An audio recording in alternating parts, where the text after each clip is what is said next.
이번 시간에는 고려와 조선의 북방 강역에 대해서 살펴보겠습니다. 우리가 이제 학교에서 배운 그 조선의 북방 강역은 그 세종대왕이 그 사군 6진을 개척함으로써, 그러니까 최윤덕과 김종서 장군을 각각 보내서 사군과 6진을 개척함으로써 조선의 국경선이 압록강과 두만강까지 이제 확장됐다. 이제 이렇게 가르쳐 왔고 지금도 그렇게 가르치고 있습니다. 과연 이것이 사실인지를 한번 생각해 보겠습니다. 이 이야기는 고려의 북방 강역이 압록강과 두만강을 차지하지 못했다는 전제에 나온 겁니다. 그래서 아마 우리가 국정교과서고 거민정교과서고 이제 국사교과서를 보면은 고려의 북방 강역에 대해서는 저 서쪽은 압록강에서부터 저 이제 동쪽은 뭐 함경남도까지 이렇게 쭉 그 사선으로 그려져 있는 그 지도를 봤던 기억이 날 겁니다. 그러면서 고려는 왜 이렇게 나라가 작았나? 그 한반도도 아니고 한반도에 겨우 그 반 조금 더 차지한 이런 작은 나라였구나 라는 이제 생각을 저절로 갖게 되죠.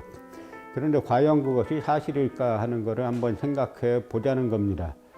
여기에서 이제 중요한 것이 천령의 위치가 어디냐라고 하는 건데, 천령은 위화도 해군과 관련해서 우리가 이제 많이 들어본 지명인데, 지금 국사교과서는 천령을 어디라고 말하고 있냐면 저 함경남도 안변에 천령이란 작은 그 고개가 하나 있습니다.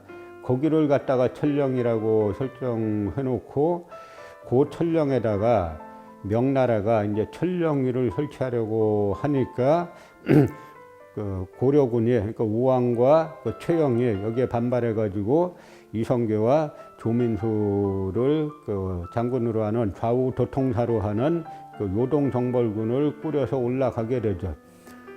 그런데 천령이 함경도 안변이라면 이성계와 조민수는 군사를 북쪽으로 갈 게 아니라 동쪽으로 가야 되는 겁니다. 천령을 설치해 가지고 전쟁이 되면, 싸움이 되면 그 천령으로 가야지. 천령은 동쪽에 있는데 군사는 저 북쪽으로 간다는 사실 자체가 말이 안 되는 거죠. 우리 역사를 해석할 때 그 말이 안 되는 이야기가 나오면 전부 다 일제 강점기 때 저 총독부에서 근무하던 저 일본인과 그 한국인 역사학자들이 조작한 거다라고 보시면 거의 100% 정답인데, 이 사건도 마찬가지입니다. 이 사건도 이케우치 히로시라고 한자로 진해괭이라고 쓰는 사람인데, 남한의 이제 강단사학자들이 아주 존경하는 일본 흉민사학자죠. 이 이케우치 히로시가 반도 사관에 의해서, 그러니까 우리 역사의 대륙을 자르고 해양을 다 자르고 우리 역사를 반도에 가두었는데, 그 반도 사관에 따라서 천령을 갖다가 함경도 안변에 그려놓고 고려강역을 대폭 축소시킨 걸 갖다 아직까지도 그 국정교과서고 거민교과서를 막론하고 다 이제 그 일본인들이 만든 그 사실을 추종하는 것이죠. 그러면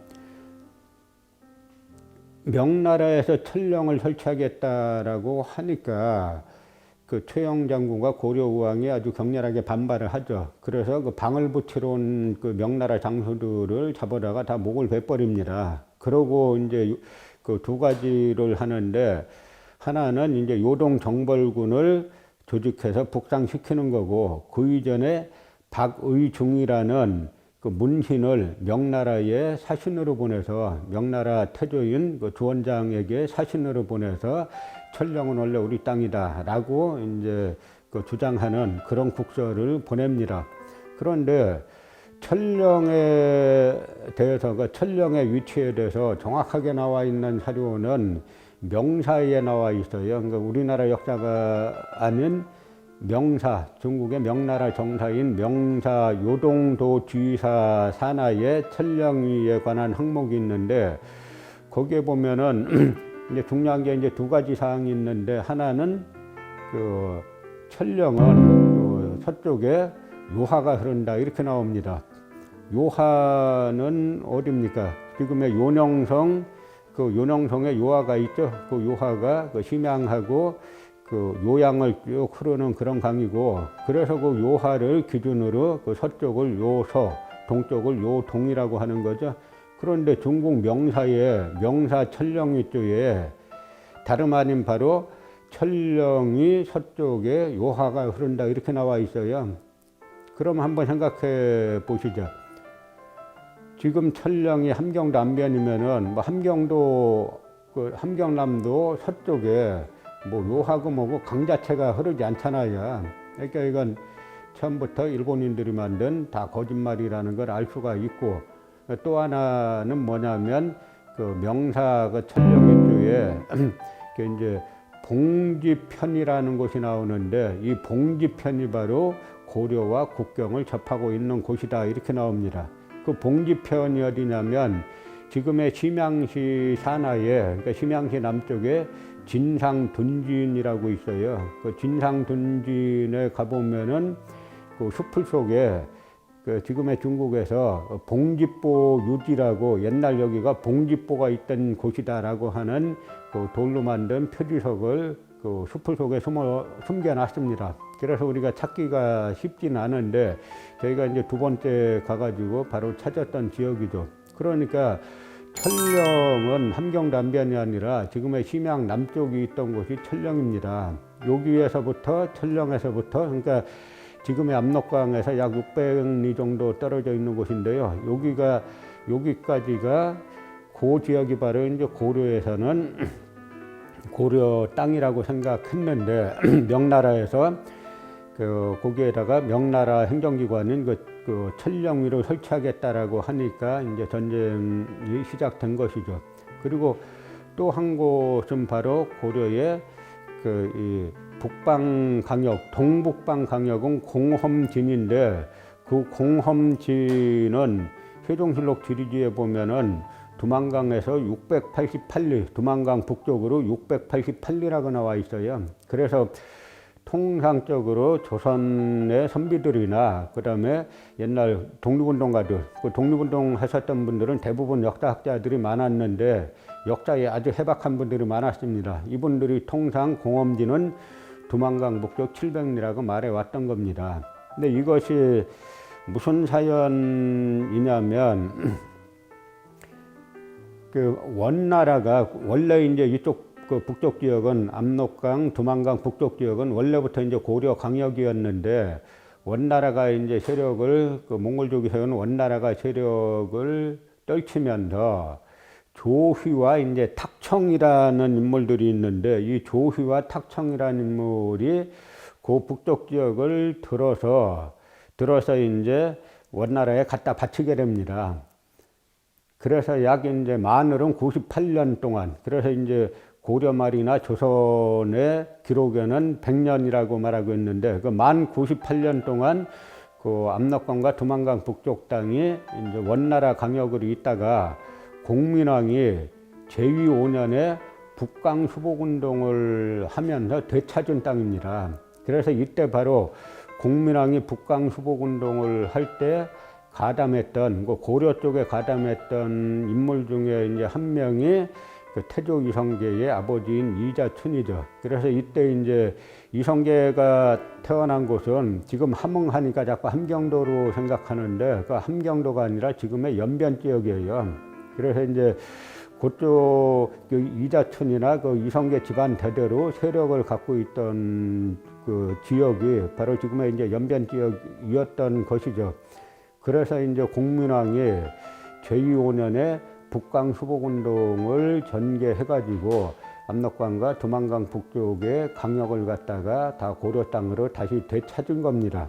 그래서 실제로 고려사에 보면은 공민왕이 북강 수복운동을 할 때 군대를 두 군데로 파견하는데 한쪽 군사가 파견하는 곳이 출발하는 곳이 압록강이에요. 그러면 압록강을 갖다 세종대왕이 그 사군육진을 개척해가지고 압록강까지가 비로소 국경이 됐으면 고려군사는 뭐 비행기 타고 그 공수부대가 내려가지고 압록강에서 지금 올라갔다는 이야기밖에 더 되겠습니까? 그러니까 전부 다 역사사료하고는 말도 안 되는 이야기들이, 그러니까 일본인들이 우리 역사를 반도사관에 갖추어 가지고 왜곡한 것이 지금까지 계속 이제 진행되고 있다는 그런 얘기입니다. 그래서 이 우왕과 최영이 이성계와 조민수에게 이제 군사를 주어서 북쪽으로 올려 보내니까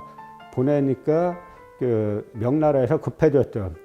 그래서 어떻게 하냐면, 그리고 또 하나 박의중이라는 문신을 갖다가 또 사신으로 보내서 천령은 원래 우리 땅이다라고 이제 했다 그러지 않습니까? 그러니까 이제 명나라에서 고려에서 여기 반발이 있다라고 하면서 이 천령은 고려 땅이 맞다라고 인정을 하게 됩니다. 그래서 명사에 보면은 1388년에 심양남쪽 봉지보의 봉지편에 천령을 설치했다가, 그 다음에 1393년에 지금의 천령으로 옮겼다라고 되어 있는데, 천령성으로 옮겼다라고 되어 있는데, 1393년에 옮긴 지역이 어디냐면 지금의 심양 북쪽에 천령시가 있어요.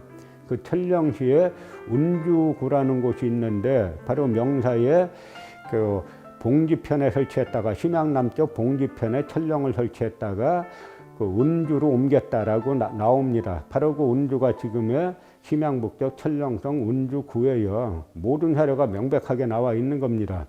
자, 그래서 고려와 명나라가 체결한 국경선은 어디냐면 심양 남쪽, 압록강 북쪽 약 600리 지점에 심양 남쪽 봉지보에서, 그 다음에 도만강 북쪽 700리 지점에 공엄진까지가 고려의 북방 강역입니다. 그러면 이제 조선의 북방 강역은 어디냐?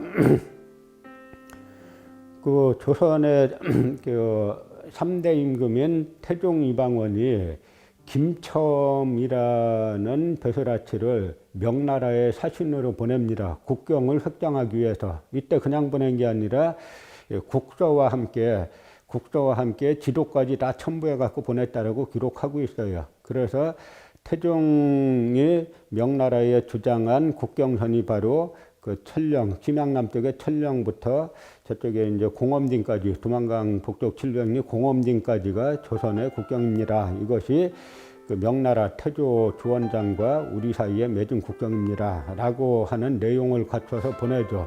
그래서 이제 김첨이 돌아왔는데, 돌아와가지고 명나라로부터 가져온 국서에 맞다, 거기까지는 다 이제 조선의 영토다라고 이제 하는 국서를 받아왔다고 태종실록에 나와 있어요. 그래서 태종 임금이 김첨에게, 사신으로 갔던 김첨에게 토지, 땅 15개를 상으로 줬다, 이런 기록이 다 나와 있습니다. 그러니까 이제 조선과 명나라의 국경선도 마찬가지로 지금의 심양에서부터 도만강 북쪽 700리 공엄진인데, 독립운동 가겸 역사학자들은 공엄진을 지금의 흑룡강성에 보면은 목단강시가 있는데, 목단강시 바로 아래 영안이라고 있어요. 이제 그 지역을 갖다가 공엄진이라고 이제 추정을 했던 겁니다. 그러니까 고려뿐만 아니라 조선의 북방 강역도 이미 천령에서부터 이제 공엄진까지인데, 근데 이제 중국하고 명나라하고 국경 획정을 할 때 한 가지 조선에서도 우려했던 바가 뭐냐면, 그쪽 지역은 도만강 북쪽, 압록강 북쪽, 이쪽 지역은 이제 여진족, 만주족이 많이 사는 땅 아닙니까? 그러니까 이제 만주족이 산다는 걸 빌미로 해가지고 명나라에서 조선 국경으로 인정 안 할 걸 우려했는데, 그래서 그 논리를 다 갖추었어요. 당시 그쪽 지역에 여진족 9개 부족이 사는데, 이 여진족 9개 부족은 전부 다 조선의 배세를 받고, 부족장들은 조선의 배세를 받고 조선의 세금을 내는 조선의 신민입니다. 이런 내용을 갖춰서 보냈고, 그 중에 한 명이 누구냐면 이화영이라고 조선의 개국공신 이지란의 바로 아들입니다. 그래서 모든 논리가 다 갖추어졌기 때문에 명나라에서도 사실로 인정할 수밖에 없어서 조선과 명나라의 국경선도 지금의 심양 남쪽에서부터 그 다음에 지금의 영안까지 이르는 압록강, 도만강 북쪽까지를 조선과 명나라에서 합의된, 서로 국가 사이에 사신이 가서 합의된 그런 국경인 것입니다. 이런 걸 갖다 일본인들이 우리 역사를 반도사로 가두기 위해서 저 천령을 갖다가 함경도 안변이라고 설정해 놓고 거꾸로 이제 그 사선으로 그린 걸 갖다가 지금 해방 70년이 훨씬 넘었음에도 불구하고 아직도 그런 일본인들이 만든 역사관을 추종하고 있다는 건 대단히 부끄러운 일입니다. 앞으로 이 문제는 자기 자신이 어떤 뭐 정치 지형을 가지고 있든지를 떠나가지고 반드시 바로잡아야 할 그런 일이라고 생각합니다.